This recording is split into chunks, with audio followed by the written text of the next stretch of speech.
নাম সূৰ্যপ্ৰভা গগৈ আৰু মই মোৰ ল'ৰা ডাক্তৰ বিদ্যুৎ বিকাশ গগৈ। কালি হঠাতে সিহঁতৰ হোষ্টেলতে মানে এখন যিখন এয়াৰ ইণ্ডিয়া এখন ক্ৰেছ হ'ল বুলি শুনিলোঁ।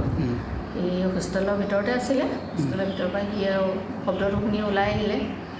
ওলাই অহাৰ পাছত আৰু মই যেতিয়া খবৰটো পালোঁ তাক সুধিলোঁ আৰু সি ঠিকে আছে বুলি ক'লে। আৰু তেনেকৈ বোলে মোৰ একো হোৱা নাই, অলপ দুখ পাইছে, অলপ ভৰিত দুখ পাইছে আৰু চেলি খালোঁ বুলি কৈছে।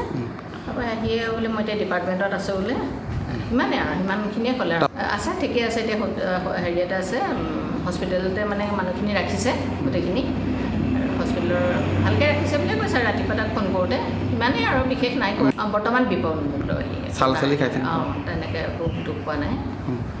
ভৰিত দুখ পাইছিলে চাল চালি? ভৰিটো অকণমান চাল ছিগিছে বুলি কৈছে আৰু দৌৰ মাৰি ওলাই আহোঁতেতো আৰু যথেষ্টখিনি দৌৰ আহিবলগীয়া হৈছে নহয়। যিখিনি দেখিছে আৰু যে সিহঁতৰ হোষ্টেলতে মানে আহিয়ে সেইখন ছাইডতে MBBS হোষ্টেল বুলি আছিলে এটা, তাতে ডাইনিং হল আছিলে, ডাইনিং হলতে মানে পৰিছেহি আৰু আৰু আধা মানে আহি মানে সিহঁতৰ হোষ্টেলতো হেৰি হৈছে, জুই লাগিছে লগে লগে সেইখন ক্ৰেছ হোৱাৰ লগে লগে। আৰু ল'ৰাবিলাকে ভাত খাই আছিলে বুলি কৈছিলে আৰু ভাত খাই থাকোঁতে মানে তাতেই পৰিলেহি আহি।